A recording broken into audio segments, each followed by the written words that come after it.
Glória ao Pai, ao Filho e ao Espírito Santo, como era no princípio, agora e sempre. Amém. Mateus 19, 23 ao 30. Naquele tempo, Jesus disse aos discípulos: Em verdade vos digo, dificilmente um rico entrará no reino dos céus. E digo ainda, é mais fácil um camelo entrar pelo buraco de uma agulha do que um rico entrar no reino de Deus. Ouvindo isso, os discípulos ficaram muito espantados e perguntaram: Então, quem pode ser salvo? Jesus olhou para eles e disse: Para os homens isso é impossível, mas para Deus tudo é possível. Pedro tomou a palavra e disse a Jesus: Vê, nós deixamos tudo e te seguimos. O que haveremos de receber? Jesus respondeu: Em verdade vos digo, quando o mundo for renovado e o Filho do Homem se sentar no trono de sua glória, também vós que me seguistes, havereis de sentar-vos em 12 tronos para julgar as 12 tribos de Israel.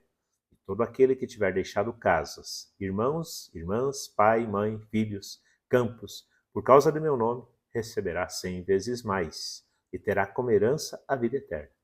Muitos que agora são os primeiros serão os últimos, e muitos que agora são os últimos serão os primeiros. Palavra da salvação. Glória a vós, Senhor. Essa palavra de Jesus, ela é sempre muito direta e dura para muitas pessoas, para muitos. Eu imagino assim que tem gente que a gente diz se arrepia quando ouve isso. E a igreja e os sacerdotes e quem prega não pode fugir dessa palavra, porque é aquilo que Jesus disse. O problema é que a gente se apega às coisas materiais. Essa é a verdade. Muitos de nós, tendo pouco ou tendo muito, todos nós procuramos um conforto.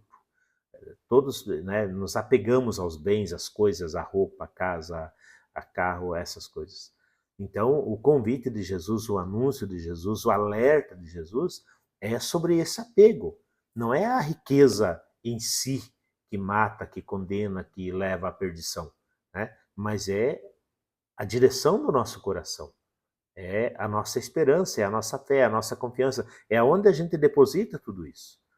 E nós podemos olhar para a história e a gente vê que a soberba, que o apego aos bens, ao poder, às riquezas, derruba as pessoas, né? Acaba transformando as pessoas, acaba, na maioria das vezes, ou muitas vezes, pelo menos, né, mostrando uma face, digamos assim, má das pessoas que, às vezes, quando ela não tem o poder, a autoridade ou a riqueza, ela não age assim. Então as pessoas muitas vezes se perdem por status, por situações de vida diante da sociedade, diante da comunidade. E é esse alerta que Jesus está fazendo, essa dificuldade. Porque a gente pode ir se enchendo de todos esses reconhecimentos, de todos esses desejos, de todos esses bens que o mundo pode nos dar, que nós podemos conquistar com a nossa capacidade, sem esquecer que a nossa capacidade está ligada à graça de Deus também, mas aí isso se torna um fardo, uma imensidão. É aquela história que eu já falei e repito muitas vezes, nós somos dono do dinheiro e daquilo que é material enquanto nós mandamos nos bens materiais e no dinheiro. Quando o dinheiro e os bens materiais passam a mandar em nós, nós já não somos mais donos, nós somos escravos. Então essa palavra também não é para condenar você que é empresário, ou que conquistou alguma coisa, ou que tem alguma coisa na vida, ou mesmo sendo funcionário, mas que tem um bom salário, que, enfim, não é isso, né? É um alerta para a direção do nosso coração. É um alerta para a gente vigiar, para a gente ter a noção e lembrar, né, que Deus está acima de todas as coisas, que há uma vida espiritual, que há uma vida eterna, que há um reino de Deus, que a nossa vida não termina aqui, né? Da mesma forma, às vezes a gente se aflige por problemas pequenos, por situações pequenas que a gente não tem a capacidade, né, ou a condição de resolver algumas coisas pequenas, e a gente meio que se desespera, né, meio que fica preocupado demais. A gente precisa confiar mais em Deus, né? As coisas vão se resolvendo, muita coisa vai se resolvendo às vezes e a gente nem percebe. Então, isso tudo é um alerta de Jesus para nós, né? A leitura também, lá em Ezequiel 28, fala de um príncipe, né?